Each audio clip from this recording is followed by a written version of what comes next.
Hey guys, so we're going to work on our lab report here, and all we're going to do is pretty much put everything that we've already filled in here into our lab report document. So on Friday, we created our homeostasis lab report document. Already got our title, already got our guiding question. So if you need to, pause this video, go to your Google Drive, and select that.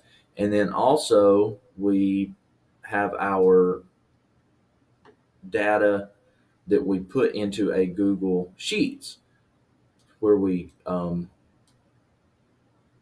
I was trying to get that over here. It's where we created our graph based upon our data.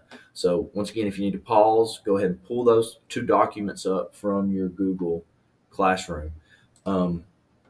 I'm sorry, not your Google Classroom, your Google Drive. Those should be in your Google Drive, and you should have named them the way that we named them in class so that you could easily find those. We're also going to be looking at our lab report checklist, which I left in Mr. Collins' mailbox for you.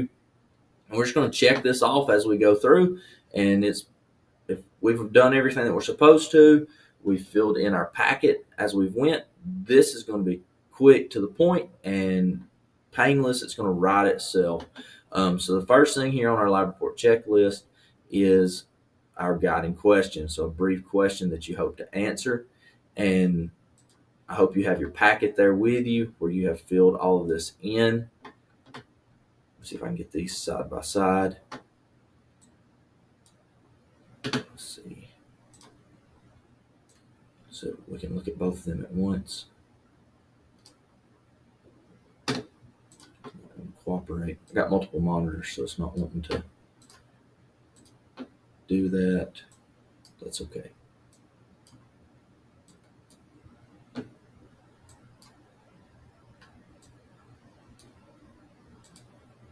All right. So, guiding question, an overarching question you tried to answer for this lab, and we already filled this in class. So we don't want the underline option here. So how does exercise, and you put what your type of exercise was, affect heart rate or temperature? You put what it was that you chose. I'm going to use Google's suggestions here because it knows better than I do as far as grammar. And if at any point in time I'm going too fast, just pause this, fill your information in, then go ahead and hit play again. So how does exercise affect heart rate and or temperature? And you put your type of exercise, you put heart rate if you tested heart rate, you put temperature if you put temperature. And once again, I'm going to be referencing our lab report checklist as well. Next up, so we are done with our guiding questions. So put you a check mark there. Purpose, concise statement of what you hope to accomplish. Once again, we already did that in class. So let's create a header. We're going to do the underline option. So purpose, hit enter, deselect underline. So the purpose of this lab. So to determine how, and you put your type of exercise, affects, and you put what you tested. Heart rate / temperature. And then homeostasis. Because that was the goal of this, was to figure out how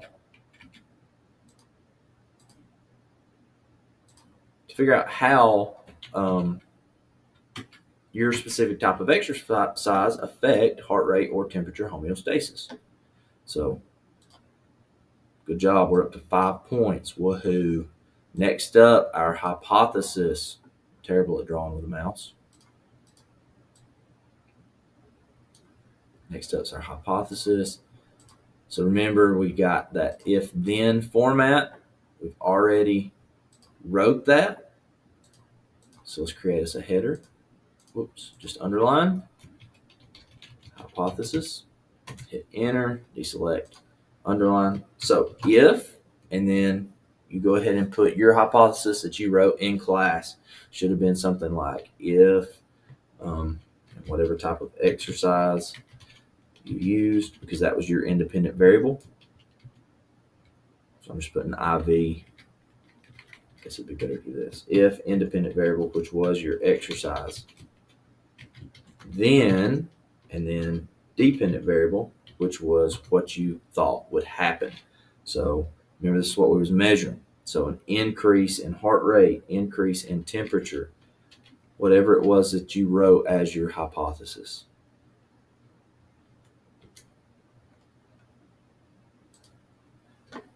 So let's jump back, see what's next. Materials, specific list of items used in the investigation, bulleted list. So create us another header that says materials.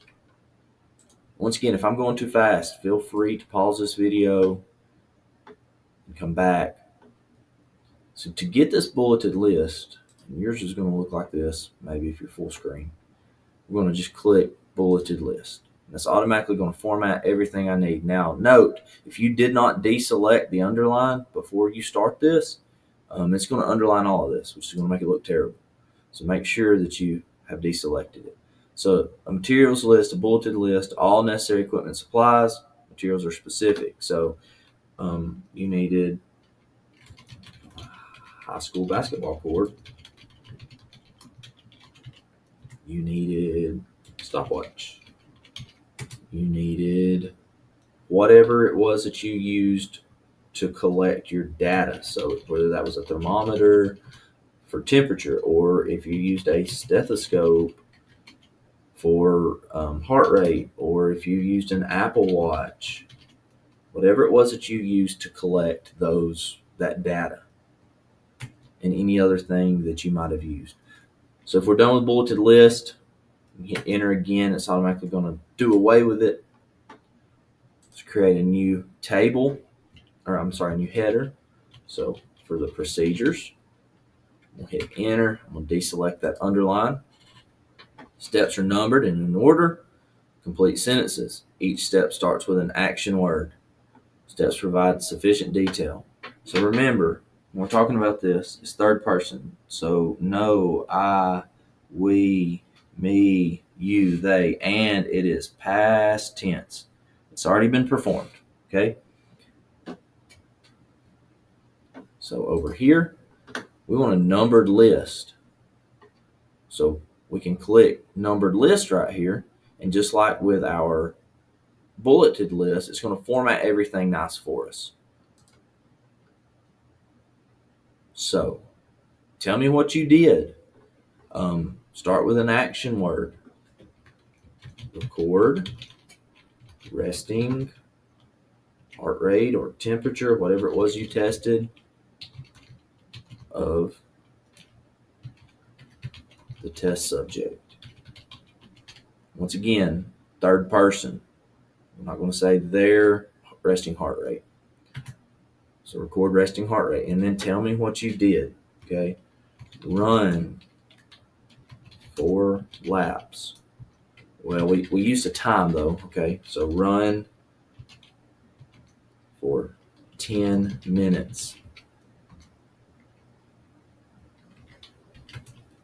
Collect heart rate. Well, I guess a better word would be measure.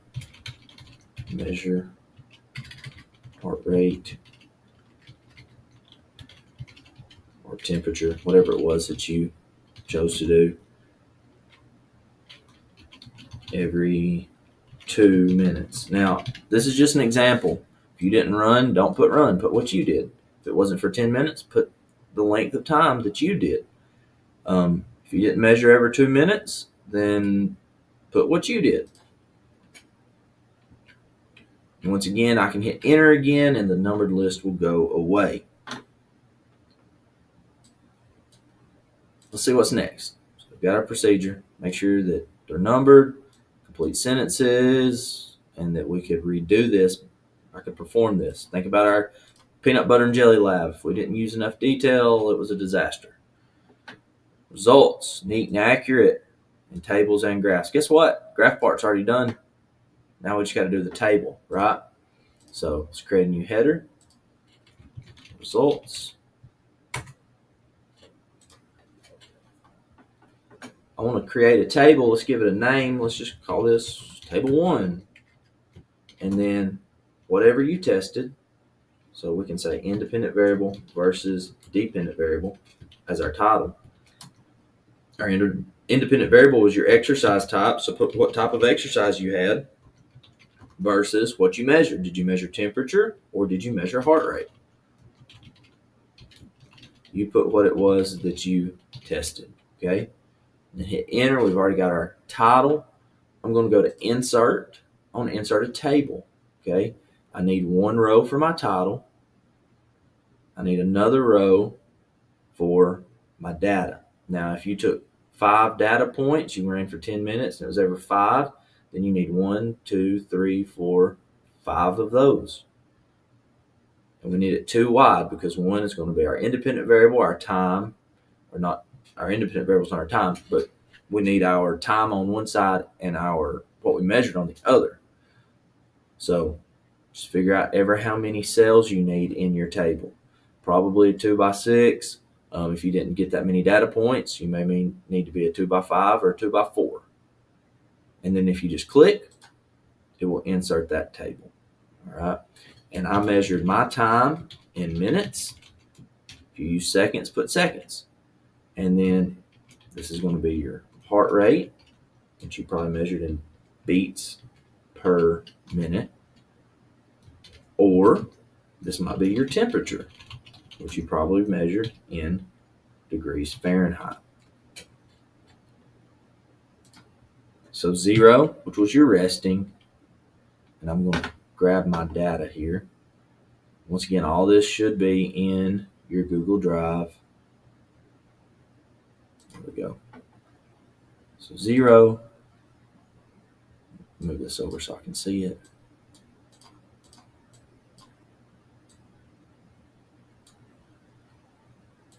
2, 4, 6, 8, and looks like I didn't add enough, so I can just right click, insert a row below, and 10. 0 was my resting, which was 52, and then I'm just going to input my data. You input your data off of either your graph or your data table that you made in your packet, okay, which is right here on page 17. So I've got my data table. So I'm done with that part, okay, and if you just click outside of your table, it'll go ahead and put you back on your document. And I'm going to skip down because I don't want my graph divided over several pages. So I'm just going to call this graph 1, and I can use the exact same title that I used right here. So I'm just going to copy and paste that down here, whatever your title was there. Now here's the great part. We did this on Friday. So I can just go and I can go back to my page, my Google Sheets. I can click it. Notice how it's highlighted. Control C will copy it. I click over here. Control V will paste it. And I need to click paste. So there we go. We've got our guiding question, purpose, hypothesis, materials, procedures, and results section completed. So let's go back here. We're done with the results. We got our graphs. We've got our data tables. So all those are good. All right. And we will work together on this in class. So if you're caught up here, you're doing great. If you have time to spare, you can go back and finish any Concept 2 notes that you have not completed.